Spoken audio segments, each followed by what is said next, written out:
If you're able to structure your organizational incentives to focus on learning and feedback loops, I think now you're going to see an even bigger reward for it in the form of market share, in the form of growth, in the form of being able to adapt to the world around you and leapfrogging the competition. If you think back just a few years ago, when someone asked you to name a company that delivered food, you'd probably only be able to name a few pizza joints or the local Chinese food place. But today, the world has shifted and online food delivery is a booming business. Last year alone, Grubhub sold $6 billion worth of food, and the company delivers more than 500,000 meals per day. So how did Grubhub enable this massive shift to digital meal purchasing? On this episode of Up Next in Commerce, we welcomed Alex Weinstein, the SVP of Growth at Grubhub, and he explained to us exactly how the company has been able to become a market mover. From the initial education process to then focusing on customer retention, Alex and his team have been deep in the weeds of all of it, and they have built a culture of experimentation, data analytics, and a focus on ROI to stay ahead of the curve. Alex explains it all here. Enjoy this episode. Up Next in Commerce is brought to you by Salesforce Commerce Cloud. Respond quickly to changing customer needs with flexible e-commerce connected to marketing, sales, and service.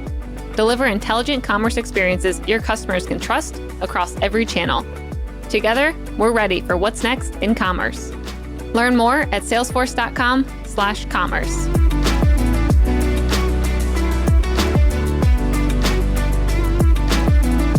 Welcome to Up Next in Commerce. I'm your host, Stephanie Postles, co-founder of Mission.org. And today, my stomach is rumbling because we're talking all things Grubhub. Alex, welcome. Thank you for having me. Yeah, thanks so much for coming on the show. I just pulled up the app earlier to be like, what should I have for lunch today? Because it's 12 o'clock and it's time to order something. What did you end up ordering? Well, I'm looking at pad thai right now. We have a really good Thai place down the street. That's usually my go-to, but I started to get influenced by sushi. So if you have any advice, let me know. I don't know the restaurants in the area, but look for those that are well rated and look for deals. We have a ton of deals going on right now. Oh, nice. That's perfect. So you are the SVP of Growth at Grubhub, correct? That's right. So I'd love to hear a little bit about your role there and what brought you to Grubhub. Sure. Thank you. I've been at Grubhub for a little bit over 3 years. My responsibility is for the consumer business. That is, how do we get more new customers to try us out for the first time? And how do we get existing ones to order with us a little bit more often and hopefully never churn? This spans all aspects of marketing. We do a whole bunch of stuff in-house, and I'd love to explore that a little bit later. But it also involves a lot of work cross-functionally across the product. And when I say product, I don't just mean our apps, but the totality of the experience that the customer has, from our apps to the delivery to customer care, if that's ever necessary. Very cool. And so previously, were you at, I think I saw Microsoft and eBay, or what did your past life before Grubhub look like? That's right. I actually am a very strange head of marketing. I'm a software engineer by training. Interesting. I've written a bunch of code. I switched over to product management, and then darkness had me, and I somehow ended up in marketing. I indeed was at eBay before this, also for about 3 years, in a similar role, maybe a slightly more narrow role, focused on customer retention marketing technologies. Very cool. Yeah, I'm sure that was great help working at a marketplace, albeit not maybe a three-sided one, but still maybe a really helpful to transition to Grubhub with that as your background. It very much was. I have to admit, I thought I knew marketplaces after eBay. And then when I started Grubhub, I discovered so much complexity. Our business, exactly as you said, is a three-sided marketplace. Restaurants, food delivery drivers, and consumers. And it is a hyper-local business. People who live in Palo Alto wholeheartedly don't care how many restaurants we have in San Jose. Yep. And how good our delivery network is in San Francisco, right? It has to be block by block. And we have to make sure that we have good restaurant selection there, good demand, and good supply of drivers. Otherwise, if the three sides aren't in alignment, bad things happen.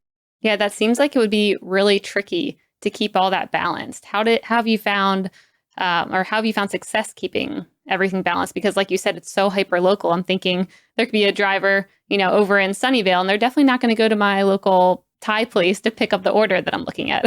Yeah, this is where a lot of fun in this business comes from, and a lot of complexity in this business comes from. We have to be really good at predicting things and predicting demand. And we have to be really good at engaging all sides of our marketplace so that drivers actually want to be online at the time when we want them to be online. And consumers end up placing additional orders if perhaps we have a little bit too much supply. And restaurateurs want to create deals.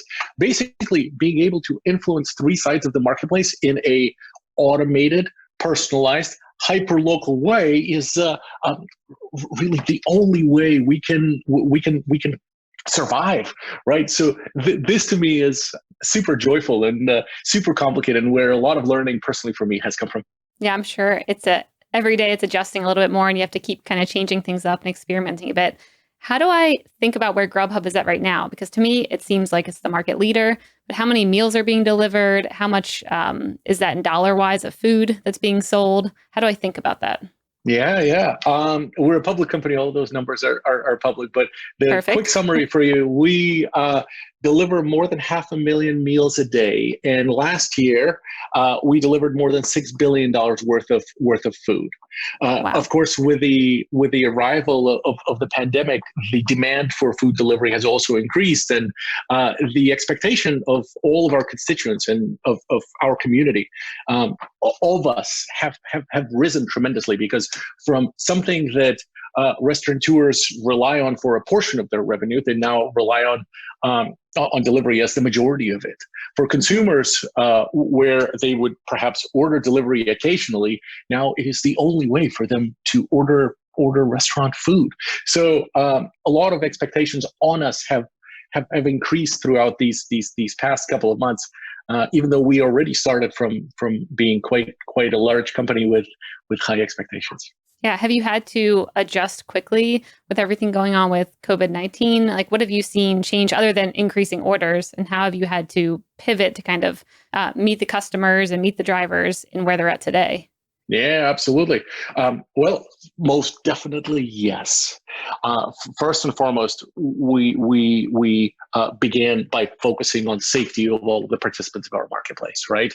And this began with our work on personal protective equipment for our drivers. We distributed hundreds of thousands of PPE sets for free for our drivers. We invested a bunch of work into enabling contactless delivery within our apps, which of course is something that makes the entirety of the marketplace safer. We basically had to take our product roadmap and in many ways revisit it fully.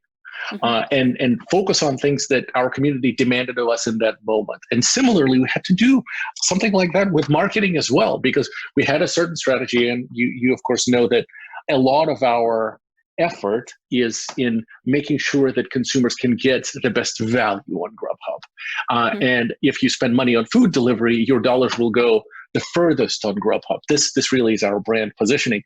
But when COVID came, we had to take a pause, because this rewards positioning or this value positioning really had to take a step back, because consumers' interests, sure, they were looking for deals, but they were looking to be safe first and foremost. And secondly, they were looking to support their community. So we had to reposition a lot of our marketing work to make it so.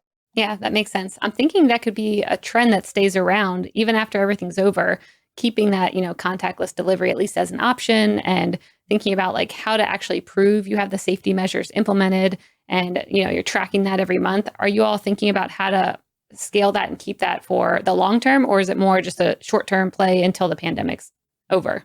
Well, a couple thoughts for you. One is, I don't think that we're going to be looking at a pandemic being over and everything coming back to normal.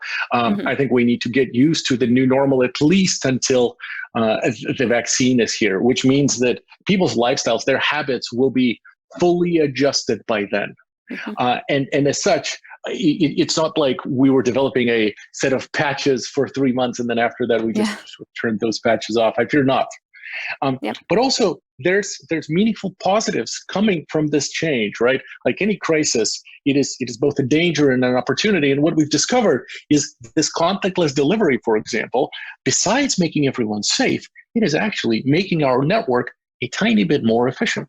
Because the delivery driver does not need to engage with the consumer in person. They can just sort of drop it off, take a photo, and keep going, right? Yep. And keep working, which shaves off a small amount, but in the grand scheme of more than 500,000 deliveries a day, this starts adding up, and it helps our drivers earn more, and it helps our overall network be more efficient, which means food comes to consumers faster. So there's a lot of food delivery players in the market right now. How do you create an experience that's completely unique to Grubhub where people, they're like, that's where I want to order through? Yeah, all of this in our minds has to do with differentiation. And you're exactly right. Maybe 2 or 3 years ago, where consumers didn't really know much about the food delivery category, a lot of what we had to do was to educate them about our existence, which is why a lot of our marketing, a lot of our product was geared towards a first-time experience of someone who's never gotten anything delivered other than a pizza. Mm-hmm. Yep. Really, that was the state of the world, right? You would ask an average consumer on the street, name a couple companies that deliver food, and they would name pizza brands. That would have been me a couple of years ago too. Totally. Like Domino's. Yeah, absolutely. Maybe Chinese food, if you've ever tried it. But an average consumer didn't know that there's hundreds of restaurants that deliver to them and that they can find them on Grubhub. So that was the focus of our messaging. 3 months ago, even before COVID, if you asked an average consumer to name food delivery brands, they would name us and maybe a handful of our competitors. So in that environment, unprompted, right? So this is unaided awareness. Not have you ever heard of Grubhub, but name a food delivery brand. So our work switched from creating awareness to driving consideration and helping consumers understand what is it that they get if they buy from us versus perhaps one of our competitors. And last year, a lot of our focus has been stating this extremely clearly and delivering on that experience quite precisely. And as I mentioned a little bit earlier, it is all about value for us. Now that we're sort of entering a bit of a new normal with COVID-19, we're beginning to come back to some of this foundational brand positioning, talking about rewards and value. And we have a TV spot that's actually launching today and tomorrow on national TV. We're one of the biggest spenders on TV in both the category and just generally we're one of top 200 brands advertising on US television that talks about rewards and value. You might be scratching your head and wondering why in the world is a digital first brand spending so much money on TV? Yes, I was wondering. Tell me. It actually is kind of counterintuitive. We maybe about 3 years back, we started scratching our heads and thinking, okay, if an average consumer doesn't really know what food delivery options are out there, how do we create that awareness? And how do we do that in a way that can confidently map to efficacy of our spend? Because creation of awareness, let's face it, is the most expensive thing a company can do. Yep, everyone wants it, but then actually implementing it and tracking it and seeing how it did seems a little tricky. It is so very tricky. And most mechanisms for doing this are actually kind of arcane, right? You do, let's say, media consumption patterns, which frankly is a large-scale survey, right? That perhaps an agency would run and say, okay, New Yorkers, they absolutely do not watch any television. They spend a bunch of time in the subway, true, and then they're all very much on digital. So a brand that's trying to advertise in New York then would say, okay, television in New York, totally worthless. And our consumers are probably just like the average consumer in New York. That's kind of how the line of thinking typically goes. We, despite having a general applicability product, right? Like everybody wants food delivery, right? Everybody from 18 to my mom most definitely could benefit from food delivery. And yet, what we discover is that the media consumption patterns of an average New Yorker are not the media consumption patterns of our consumer. Moreover, what we discovered 3 years back was even though our intuition was that someone who orders food delivery online is most likely an early adopter of technology and most likely a cord cutter, right? I mean, if you're about to order food online, you of course are ordering your socks from Amazon. Yep. You of course are watching shows on Hulu Plus without any commercials as opposed to on cable television, right? Yeah. Of course that intuitively made sense, which is why we've been spending a lot of money through digital video channels, because that intuitively made sense. We stumbled upon a set of techniques that allowed us to, with confidence, compare the efficacy of our awareness spend between digital video and the digital awareness darlings of Hulu and YouTube and Facebook for some of the dimensions here. And what we've discovered is that the bold route of digital first is actually not as efficient, not at all as efficient per dollar spent, comparing to the boring, stodgy, nobody watches it cable television. Is it because of the audience that's there where, the digital, like you're talking about, advertising to them, they may already know about you and it's an easier conversion, whereas the people who are keeping the TV running in the background all day maybe actually need the ad right then and there where it can kind of pull a little inception on them and they can hear about it a couple times while they have the news on? Yeah, I think that's one of the reasons. Other reasons are that just on a per impression basis, your digital video is dramatically more expensive. Mm-hmm. And even though I'm a nerd of machine learning and I love personalization, I don't believe that personalization can cover a 5x price difference. Yeah. It can make something 50% better, but not 5 times better. So how do you think about creating that culture of experimentation like you're talking about, where most companies right now are probably not focusing on TV campaigns? How do you think about, putting a budget behind that and actually empowering a team to do that? Where when I think about teams who are running with marketing budgets or just budgets in general, it's very scary to not show a great ROI because you either, aren't going to get that budget again. It's a use it or lose it type of culture. It seems like every company operates that way. Maybe Grubhub doesn't, but how do you think about creating good incentives and a culture of experimentation to come up with some of those projects? I think a culture where you ask for confidence in measurement for your spend is a good culture. Where you ask for feedback loops is a helpful culture. Now, you can take this too far and you can start trying to map everything to revenue or EBITDA, and that doesn't particularly help with upper funnel marketing campaigns. But the other extreme isn't particularly better, where and I see a lot of marketing organizations end up in that spot where we say we demand perfect measurement from what they call performance marketing, and the brand marketing side, the one where vast majority of the dollars actually have to be spent to create awareness, is not working to the same level of rigor and the same level of intellectual honesty with measurement. So to your question about how to actually create those frameworks for the team, a couple of things come to mind. So the first one is trying to pursue incentive alignment. If people on your team genuinely believe that learning and optimality of investments for the entire team is how they get promoted, is what the company actually values, they will pursue exactly that. Mm-hmm. Let me hear an example. Let me give you a counterexample. A counterexample is what happens if you hire an agency to manage your Facebook spend. Yep. Have you ever heard an agency that manages Facebook spend come back to you and say, your Facebook spend is terribly inefficient. You should spend less on Facebook? Definitely never. Right? I mean, that's what their incentives are. They get a portion of your Facebook spend. The same exact thing happens for your TV agency. The same exact thing happens for someone who's managing your Google spend, right? If you have a bunch of outsourced agencies, each of which is responsible for one of your channels, their survival, their ability to, feed their children depends on you being able to spend more money on the channel that they're managing for you. Of course, they don't have an incentive to try to tell you, hey, take money from Google and put it into Facebook. Yeah, yeah. Because they will personally suffer. So a setup like this creates a true misalignment of incentives.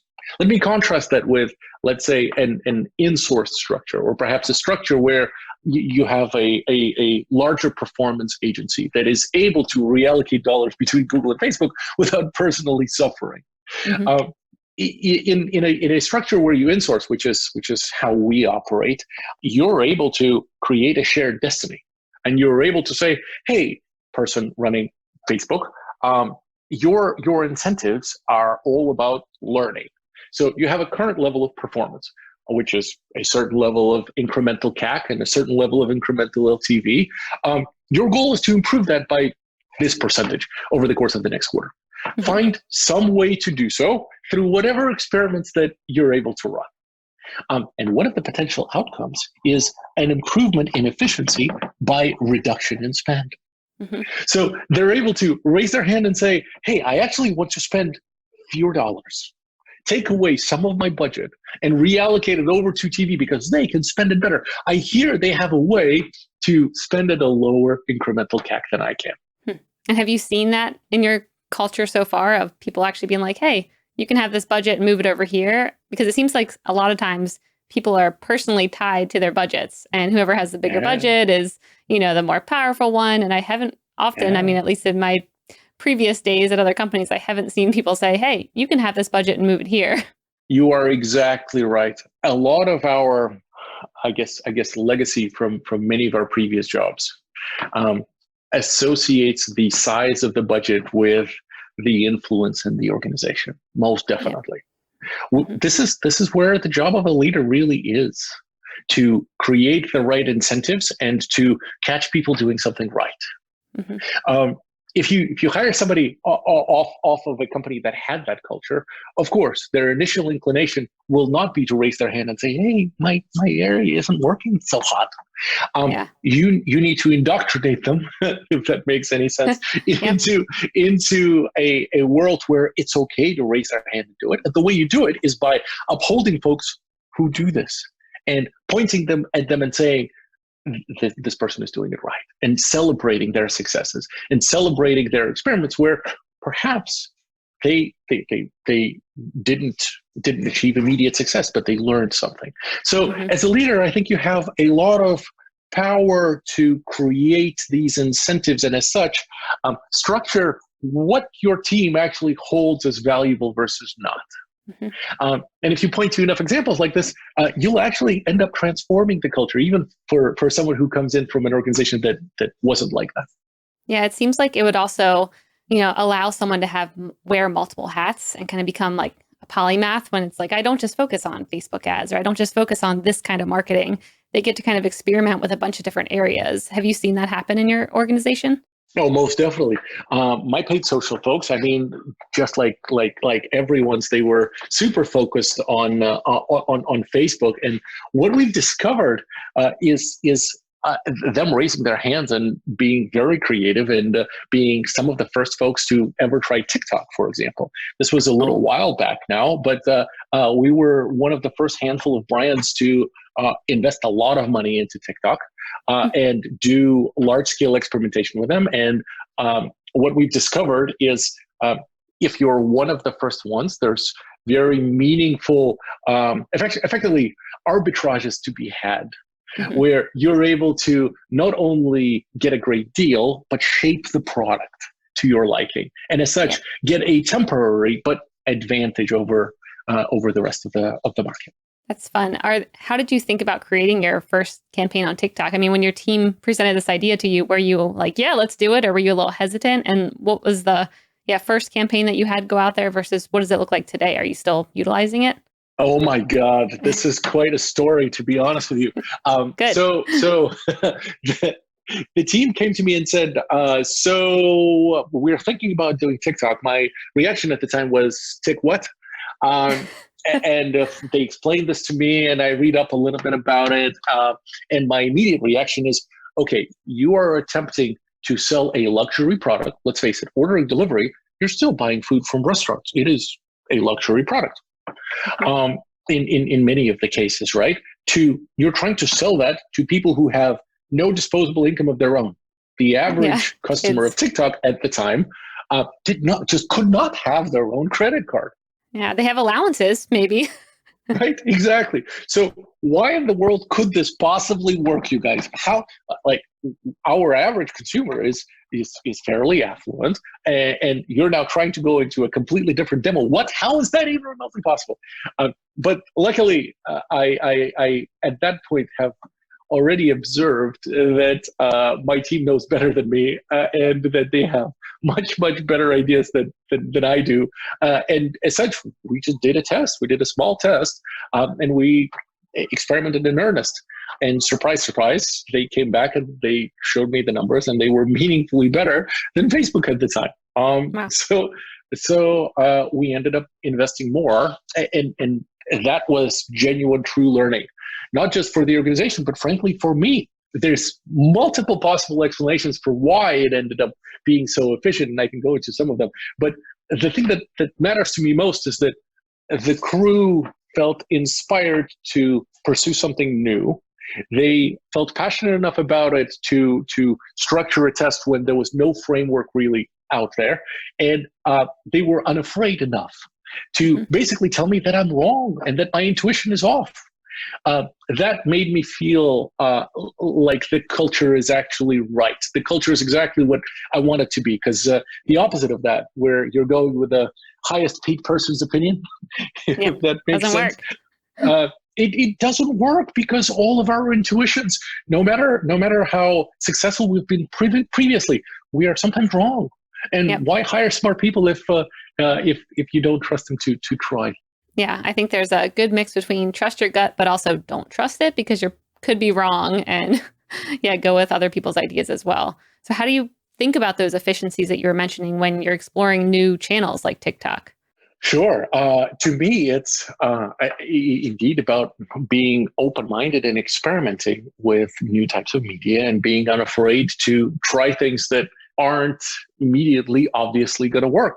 A similar type of experiment happened with Snapchat a little bit earlier, where I also was convinced that this can't possibly work for the same reason. And luckily, I again was wrong. So I guess a pattern of learning is what inspired me to basically create this incentive structure for the team, where they're unafraid to raise their hand and say, hey, the way we've been doing this before is really off. If you want, I'll tell you a story of a channel that's not really a channel that I guess kind of formed my opinion on that topic. Yeah, let's hear it. So this is the story of a couple of marketers that were attempting to turn a specific city around. As we talked a little bit earlier, we can be doing super well in one city and not well at all in another city, or in a corner of a city. So a lot of what we do has to do with how do we turn a specific city or neighborhood around. This couple of folks, their job was to turn a specific city around, and I was expecting them to come to me and say, hey, I'm going to take the budget that you've given me, and I'm going to buy some Google ads, and I'm going to buy some billboards, and maybe I'm going to buy some Facebook ads.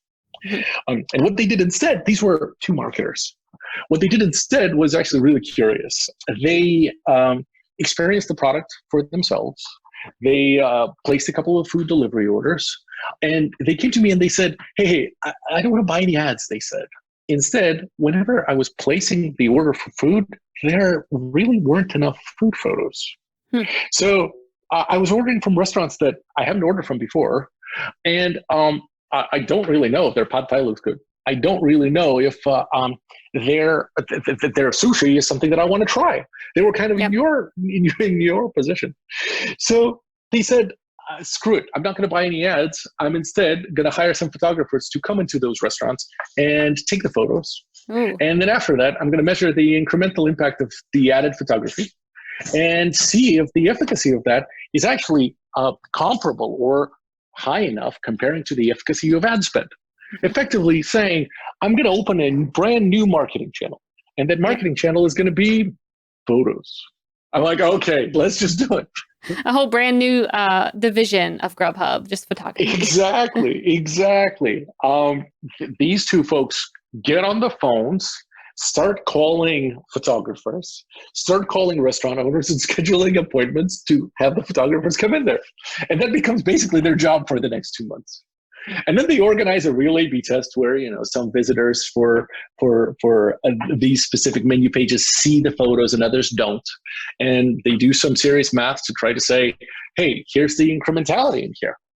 And here's the efficacy of the spend comparing to what Google ads would be or Facebook ads would be. And they discover that those photos are actually a better way to spend marketing dollars than any actual marketing.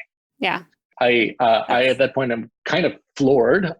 And I come to them, I'm like, okay, you guys are on fire. This is amazing. Let's, take your thing and give it to operations and scale up this thing. And they say, no, you don't understand. You don't understand. This whole project sucked.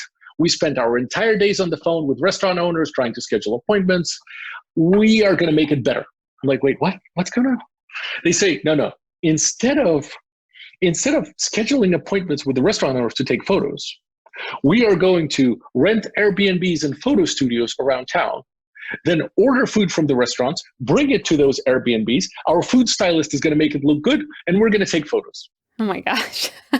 I'm like, wait, what? That's another level. Yeah. So my immediate reaction from this is, have you ever seen delivered food? It does not look good. They obviously told me to go pound sand as they should have.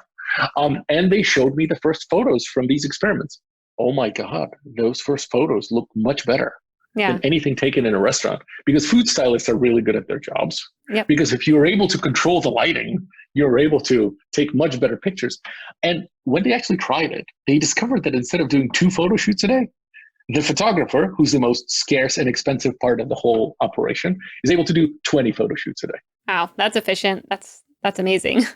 As you can imagine, at that point, my mind was completely blown. And we indeed operationalized this with folks whose sort of day job was operations as opposed to marketing. But this was the example of really learning what learning means. Mm-hmm.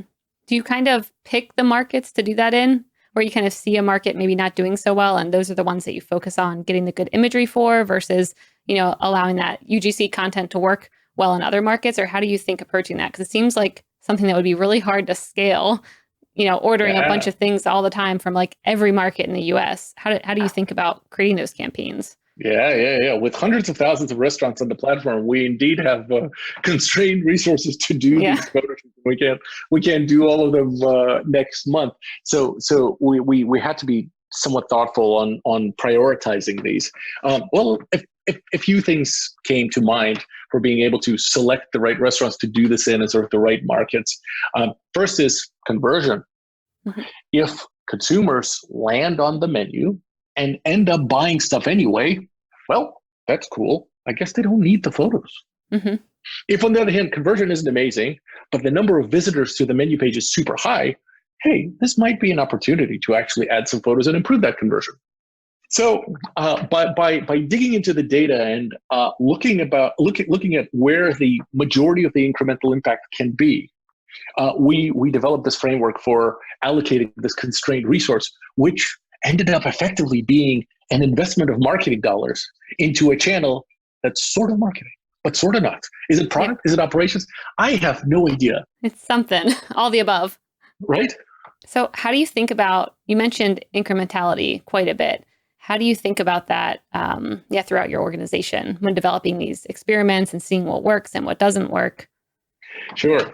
First, if you don't mind, allow me to define it as I think that's super important. Incrementality to me is what would have happened anyway if you didn't do your glorious marketing campaign or this amazing product improvement that you just rolled out. And this is a difficult question because it's really tempting to attribute the entirety of the success or entirety of what's happening during a campaign to the campaign. And let me give you some intuition behind this, right? Let's say you go to, Gap.com or something like that. And you see a banner in there that says 10% off. Mm-hmm. Well, obviously a lot of people are going to click that banner and a lot of people are going to use that coupon to get 10% off of their transaction. The key question though is what portion of those people would have transacted anyway. Yeah, if they went there directly, they probably Exactly. would It is have. clear. Yeah, it's clearly not zero because, before you launched that awesome 10% off coupon, some people were buying jeans yesterday. Mm-hmm. So being able to, with confidence, judge what that incremental behavior is and what is the incremental CAC and incremental LTV is super important. And sort of simple back of the napkin as to how you judge this is, let's say yesterday, 100 people bought those jeans. Today, 110 people bought those jeans. It's not a real A/B test, obviously. But all 110 people used your 10% off coupon. Mm-hmm. You can wrongly suggest that all 110 converted because of your coupon, or you can look at the truth in the eye and realize that 110 used the coupon, but 10 really only needed it. Do you think a lot of brands are missing this when they offer these discounts and maybe like unintended consequences that could come from it? Because I could see a lot of consumers, if they get used to you always having discounts, then they kind of just wait and they're like, I'm going to wait for that next 10% off coupon. And then they don't have a buyer at all. Yeah, it is super dangerous. I do think that in some industries, there's exactly that happening, right? We know of the right times during the year to buy a TV, so we don't buy a TV until then. We know of the right time in the year to buy home improvement equipment, and we don't buy it until then. So exactly what you're describing is a real danger. And it's not just a danger of delaying the purchase, it's a danger of creating a permanently less profitable business. Imagine if every Friday Grubhub was to, let's say, give all our consumers $3 or $5 off. Not only are Thursday orders going to be delayed because our consumers are going to be like, hey, I don't really care when I get takeout. I'll cook one night and I'll get takeout the other night. Yep. They'll delay it until Friday, but those Friday orders are going to be less profitable.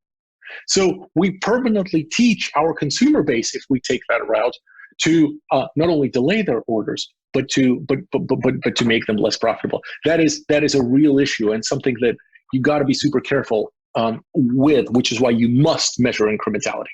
Yeah, especially right now. I mean, you see so many people discounting everything. It's kind of scary to think, like, how are you going to come back when your entire, everything on your store online is 80% off? Like, how do you come back from that? Oh, most definitely. Now, if you have physical inventory, the opportunity cost is not zero, right? Let's say if you're selling digital goods, for example, right? Let's say you're selling access to let's say a song or a book, right? Your fixed costs in that situation, your cost of an action is fairly low, right? As opposed to if you have goods in the warehouse and you aren't able to sell them, there's very meaningful fixed costs for you that you need to deal with. So it might be actually quite reasonable to be running these higher promotions, but if you are, you better be running it as a real A/B test.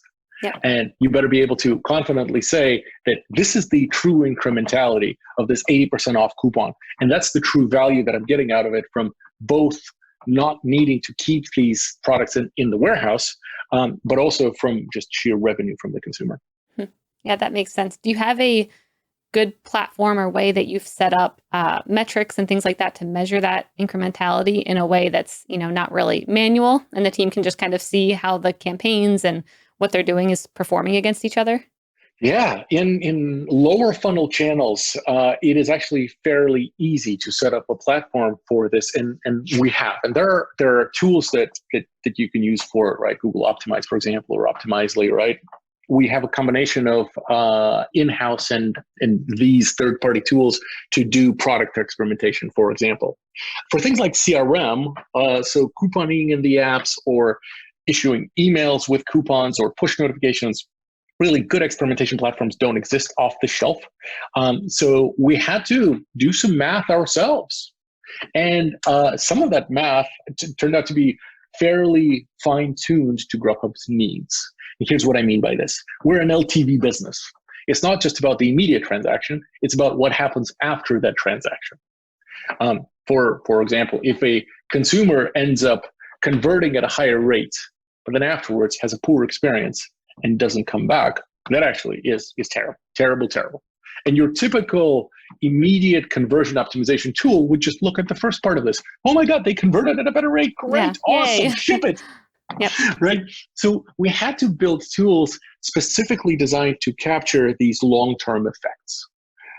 And we typically look at the results of these long-term activities over the context of a month, right? So we need to see what happens to consumers for a meaningful amount of time to have high confidence that it indeed is net beneficial or not. Of course, we're able to look at things fairly early, and if something is a terrible idea, we're able to kill it early.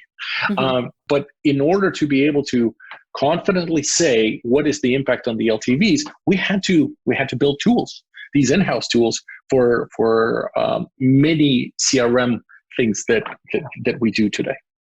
And even then, it's just for lower funnel. It's just for CRM and product. Mm-hmm. How do you judge the incrementality of TV versus billboards? That is a whole other super complicated story. Yeah. How do you think about, the intersection between your CRM and your content management system and your actual commerce platform? How do you, create a good environment where they all kind of interact together and people can kind of see a holistic view of everything that's going on? Yeah, great question. And I don't think I have a perfect answer for you other than enabling as many work streams for experimentation as are possible. That is, allowing the CRM team to run experiments on their own without involving a bunch of product people, without involving a bunch of finance and analytics people. Similarly, allowing the front end or pricing optimization team to run experiments on their own and do sort of very specific price optimization experiments just by themselves. The more work streams like this you have running in parallel, the more you're going to be able to learn as an organization per unit of time. Yeah, that seems like a great answer to me. So it also seems like you would get a lot of, you could have a customer with a negative experience, but it would be because of maybe the restaurant. And it seems like you guys would have a lot of insights into maybe how to help restaurants improve, where it's like, hey, every time someone orders, this thing of sushi, you always forget the wasabi, and man, is that making people upset. Like, do you ever send that data back to restaurants to kind of improve either, their products as in their food or the customer experience or anything like that? Most definitely, you hit the nail on the head. We are in a really unique position of knowing not just who the people were, when they placed the orders at your restaurant, but knowing exactly what they ordered. Mm-hmm. So we can see exactly that pattern, right? So we can tell you that on Tuesday night, the reviews for people ordering sushi are actually worse than on any other night. And we can train, we can help you see that so that you can train the person that's working on Tuesday night, right? Ooh, these good. kind of insights. Yeah, totally. These kind of insights are exactly what we believe is something that we can uniquely provide to our restaurant partners besides demand. Of course, they come to us because they're interested in demand, particularly now. But we can do more. And we've been building a lot of systems specifically about that are effectively, you can think of this as recommendation systems in the grand scheme of the word, of giving recommendations to the restaurants about how they can run the totality of their business more efficiently. Yeah, it seems like that could be a whole different business for you guys to also operate. It's quite synergistic in our minds, right? Because if we're able to make our restaurants more successful, it actually makes us more successful in turn. Mm-hmm. Because those consumers who are placing orders and are not getting any wasabi with their sushi, they are ultimately not happy with Grubhub.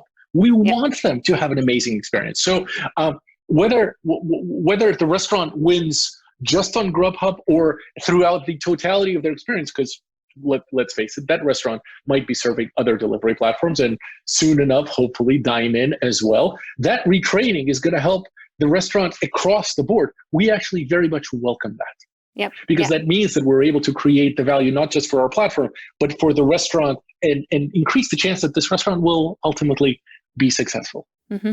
I think that's a really good point, especially as a lot of brands right now are, shifting quickly to the world of e-commerce and trying to figure out how to sell online.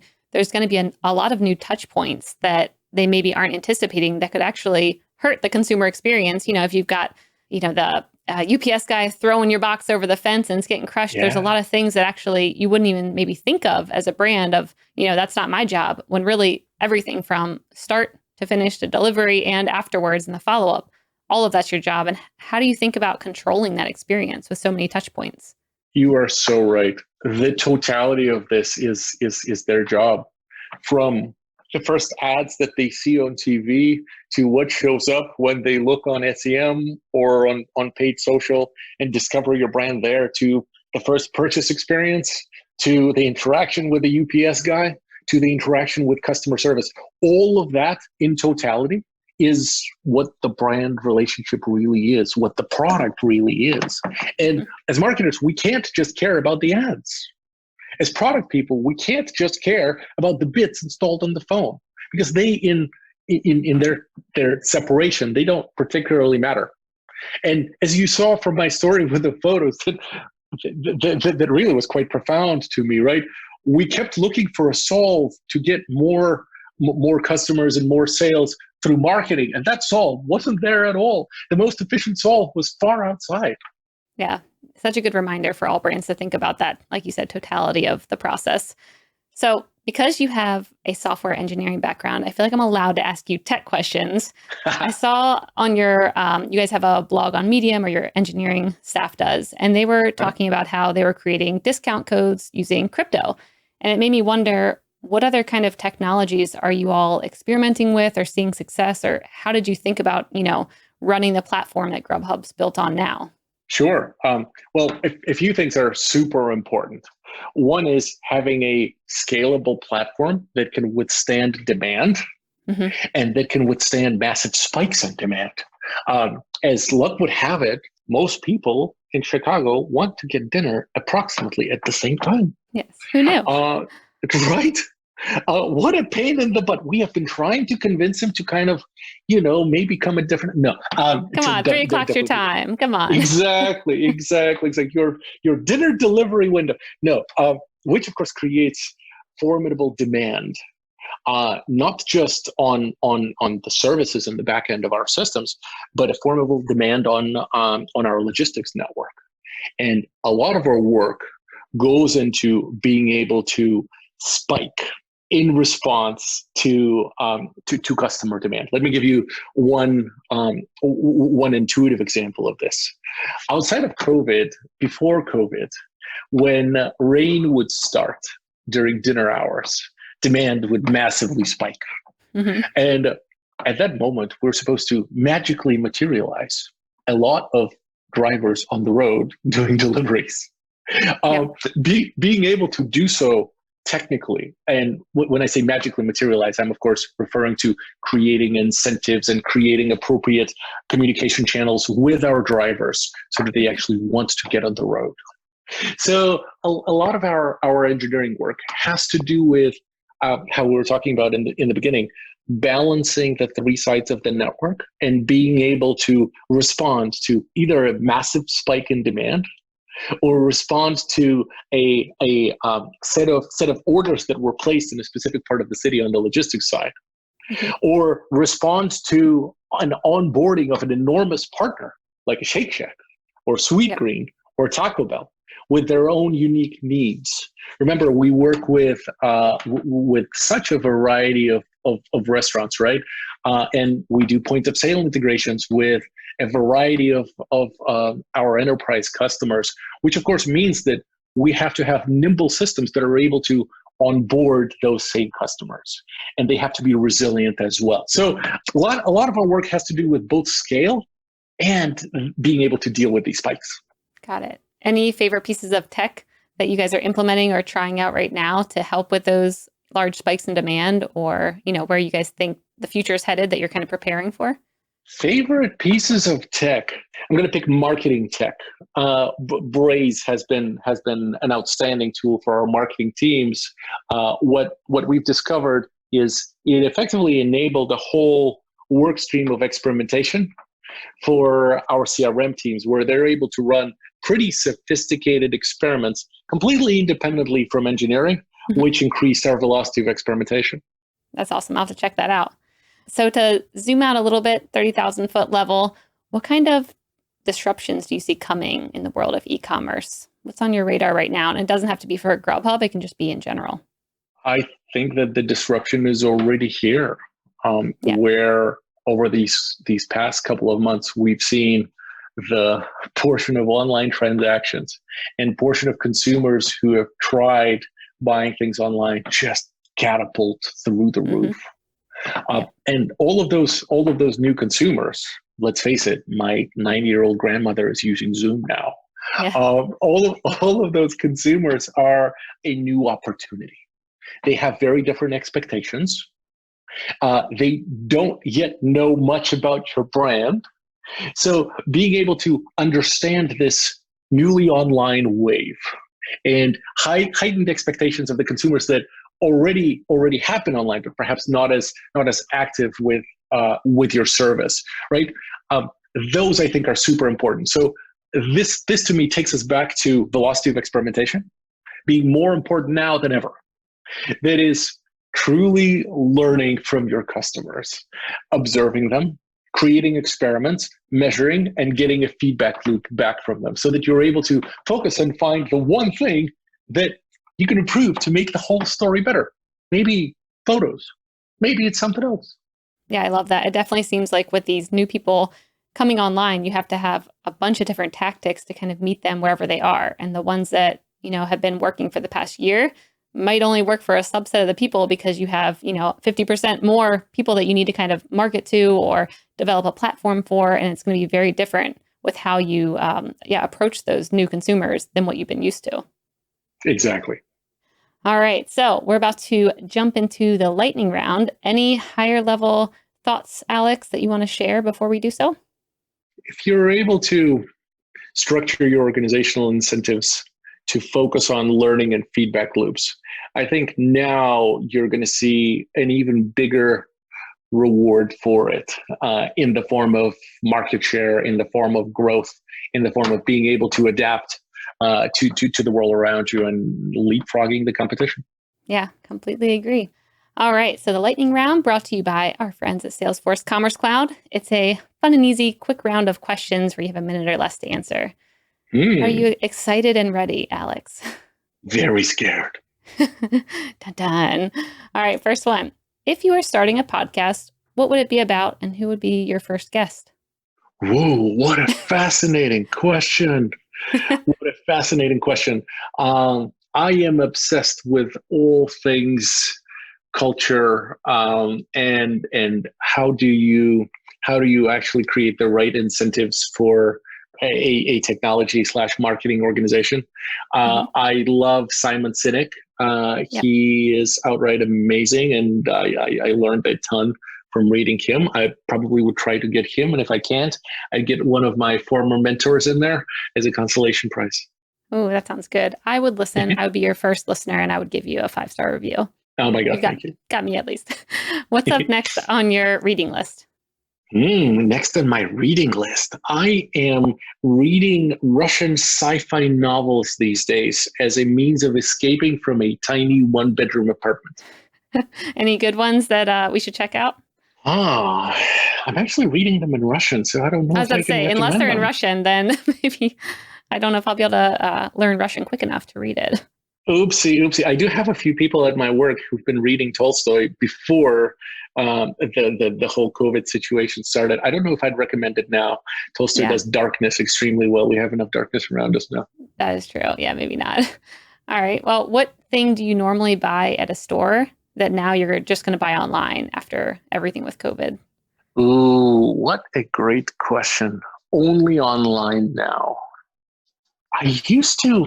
Actually, a lot of my electronics, I used to come to the store and look at them and experiment with them. And I have a feeling that I'm never doing that again. I used to come to a Best Buy and just sort of try to look at different mice and monitors and all that. And I got a new laptop and a new mouse online, and I really like them and I really liked the experience, and I was unafraid of returning them. So that's it. Online I go. Yeah, I completely agree, especially as a lot of these companies are making the return experience a lot more seamless. I could, completely see the same thing happening. Just buy things and test it out and send it back if you don't like it. I was just chatting with a colleague about this exact same thing with returns around fashion. I think there's a lot of innovation to be had with removing the fear in fashion through that.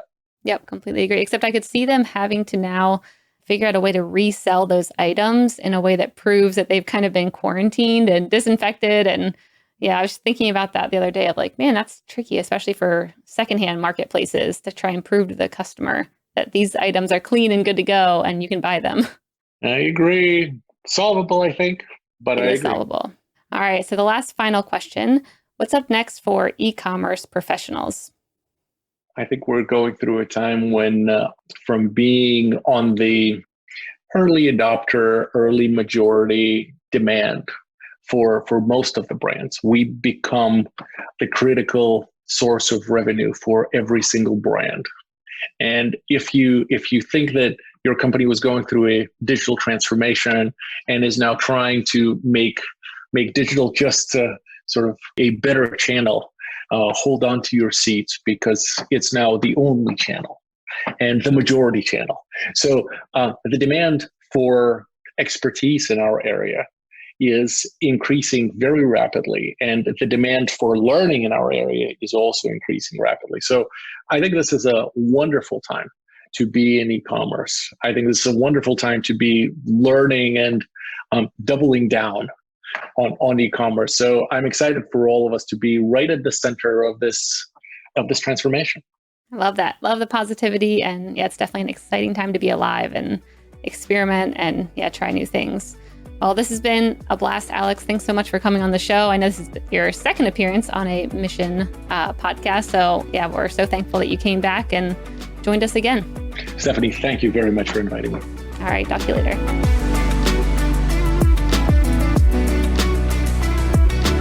Up Next in Commerce is brought to you by Salesforce Commerce Cloud and created by the team at mission.org. Subscribe now at Apple Podcasts or wherever you listen to podcasts.